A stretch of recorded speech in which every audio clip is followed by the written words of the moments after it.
नमस्कार, मी विलास बडे. न्यूज 18 लोकमतच्या महाराष्ट्राचा महासंग्राम मध्ये आपल्या सगळ्यांचं स्वागत.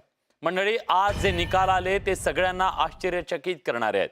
या निवडणुकीचे हे अभूतपूर्व असे निकाल, अभूतपूर्व अशा निवडणुकीचे.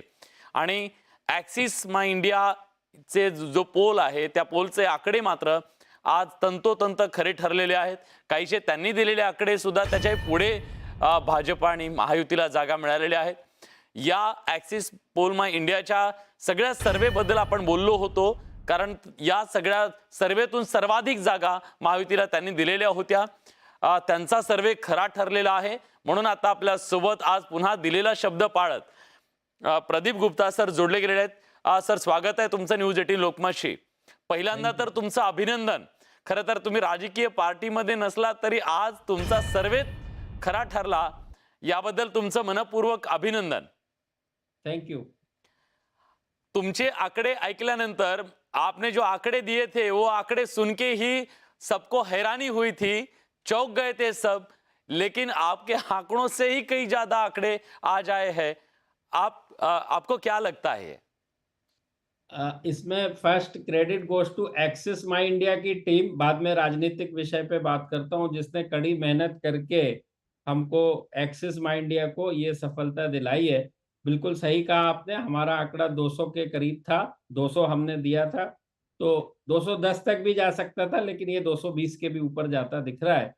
तो इसकी जो बड़ी वजह दिख रही है, जब जनता एक बार 50% वोट किसी पार्टी को देती है, तो जो महाविकास अघाड़ी के जो रिबेल, छोटे उम्मीदवार, छोटी पार्टी, इंडिपेंडेंट उम्मीदवार, उन सबने जो वोट लिया, उसके चलते ये जीत का अंतर दोनों अघाड़ी और युति के बीच में इतना बड़ा बढ़ गया। और जहां तक सवाल है कि ये जीत क्यों हुई है, तो जब सरकार रिपीट होती है तो उसमें केवल एक वजह होती है, डिलीवरी, डिलीवरी और डिलीवरी, और दूसरा कुछ नहीं होता। ओके, तो क्या आपका एक कहना है कि महाराष्ट्र का यह रिजल्ट हरियाणा पैटर्न 2 है?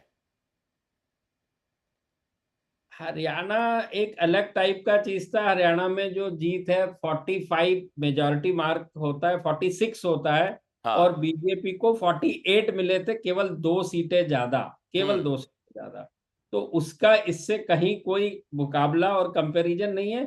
यहाँ पे 80% यानी 288 की विधानसभा में यदि 80% स्ट्राइक रेट्स की जीत हो रही है, तो इसके मायने बहुत अलग है, ऐतिहासिक जीत है। लोकसभा निवडणूक में भी जो सबसे बड़ा आंकड़ा था 2019 के चुनाव में, वो 232 असेंबली सेगमेंट के ऊपर एनडीए की जीत या बढ़त हासिल थी, 232। ये हाँ. 232 के आसपास दिख रहा है, और 50% वोट के साथ।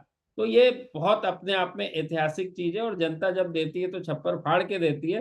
कितनी ही रीजनल पार्टी, बड़े बड़े रीजनल छत्रप थे, हाँ. वो सब के सब इस मुकाबले में ध्वस्त हो करीब-करीब चुके हार हैं. चुके हैं। बिल्कुल, लेकिन सब चौंक गए हैं और सब ये जानना चाहते हैं ये कैसे हुआ, कौन सी ऐसी अहम वजह है जिसकी वजह से ये लैंडस्लाइड विक्ट्री हो चुकी है? तो 3-4 बड़ी वजह है। देखिए, वजह तो किसी भी जीत-हार में बहुत होती है, लेकिन जो सबसे बड़ी वो होती है जो अक्रॉस डेमोग्राफी एंड ज्योग्राफी सबके जीवन को वो छुए, सबके, सभी जाति, समुदाय, वर्ग, क्षेत्र, वो थी 50% जिसको छूती है, और वो 50% फैमिली, पूरी 100% फैमिली का हिस्सा होती है, वो महिलाएं। महिलाओं ने हमारे सर्वे में भी 50% महायुति को दिया था, पुरुषों ने 46%। तो टोटल नेट नेट वोट 50% आ रहा है, जो कि हमने 48% नेट नेट वोट दिया था युति को, प्लस माइनस 2% का मार्जिन एरर, जो कि बिल्कुल वो भी स्पॉट ऑन है। तो महिलाएं एक वजह। दूसरा था, जी. दूसरी डेमोग्राफी, दलित और आदिवासी और मराठा।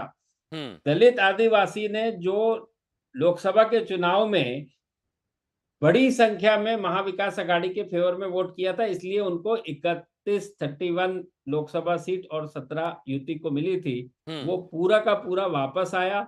मराठा समाज ने बड़ी संख्या में इस बार युति को फेवर किया, ये एक और वजह थी। तो ये दूसरी डेमोग्राफी है। तीसरी डेमोग्राफी है खुद प्रशासन, यानी कि गवर्नेंस, यानी कि जो चीफ मिनिस्टर हैं, हम लोग जब भी जाते थे तो उनका व्यक्तित्व ऐसा है कि वो pro poor, common man humble background से आते हैं, मराठा है, उनके साथ रिजोनेट करते हुए जा रहे थे, ये तीसरी बड़ी वजह। चौथी ओके। बड़ी वजह है कि लोकसभा की हार के बाद बीजेपी खासकर हम्म। ये किसी भी मोहलत, किसी भी कीमत पे महाराष्ट्र की हार नहीं होने देना चाहती थी। तो हम्म। जो उनकी प्रयास, जो उनकी कोशिश ज़मीन के ऊपर उसका साफ-साफ नज़र आपको दिख रहा है कि वो भी ऐतिहासिक वोट परसेंटेज जो कि नेशनल 66% नेशनल टर्नआउट है, वो हाँ। महाराष्ट्र का टर्नआउट हो जाए। अब हाँ। इससे बड़ी वजह क्या हो सकती है? तो जो उनकी मेहनत है, खासकर बीजेपी, उसमें भी देवेंद्र फडणवीस जी की मेहनत, उनकी टीम की मेहनत, उसका भी एक बहुत बड़ा श्रेय इस इतनी बड़ी जीत में दिख रहा है। इसीलिए बीजेपी का स्ट्राइक रेट देखिए, 149 जगह पे उन्होंने लड़ा है और 132 और 33 जीतते हुए नजर आ रहे हैं। तो उसका आप अंदाज लगाइए कि उसका बिल्कुल अंदाज बिल्कुल क्या है? अविश्वसनीय एक ऐसे ये करीब आंकड़े हैं और हर कोई आज चौंक गया है।